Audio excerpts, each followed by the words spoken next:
Bonjour chers frères et sœurs, nous continuons toujours la lecture du livre Le pont entre le réel et l'irréel. Nous devons apprendre à connaître la vie, notre position dans la vie et celle de Dieu. Dieu qui a créé, qui a conçu l'homme de toutes les choses qui composent la nature.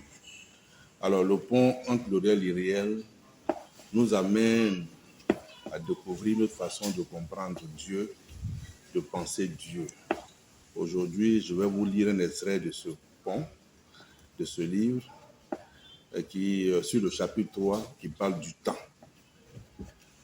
En effet, le jour est certes un facteur qui permet de donner une approximation quantitative du temps, mais le temps ne devrait pas être réduit à des heures, à des minutes et à des secondes.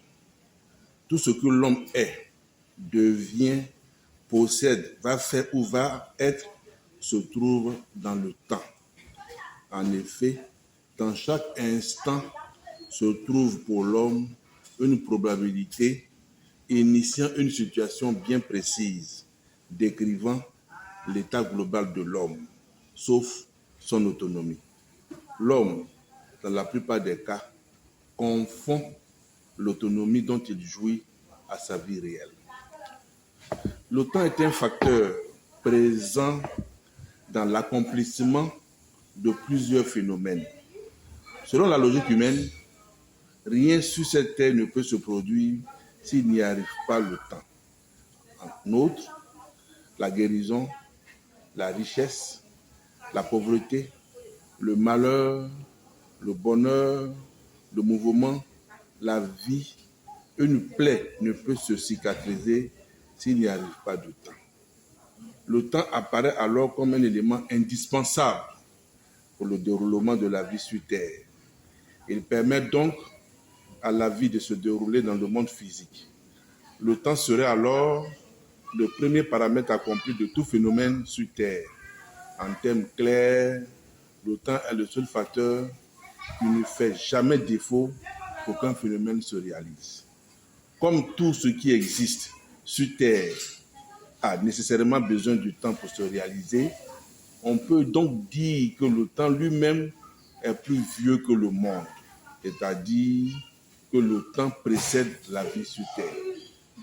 En réalité, de la façon dont le temps fixe la cadence de la vie quotidienne des hommes, de cette même façon, le temps guide la vie et l'existence. Car au niveau microscopique et macroscopique, tout se déroule dans le monde des infiniment petits et dans le monde des infiniment grands selon la vitesse de distribution du temps. La vitesse de distribution du temps est insaisissable par les hommes. Le temps paraîtrait, à une échelle plus réaliste, l'outil qui fixerait la vitesse du déroulement de la vie. Je vais m'arrêter là pour ce premier extrait, mais il faut comprendre que le temps est un facteur essentiel dans la vie. Mais le temps a été mal connu par les hommes et a été mal défini par les hommes. Les hommes se sont arrêtés à l'aspect numérique du temps, à l'aspect quantitatif du temps, et ne sont pas allés au-delà. Alors que le temps transporte bien plusieurs choses, comme quoi le bonheur, le malheur. Donc il faut penser autrement le temps. La suite des extraits de ce chapitre va nous montrer qu'est-ce que le temps réel. Je vous remercie.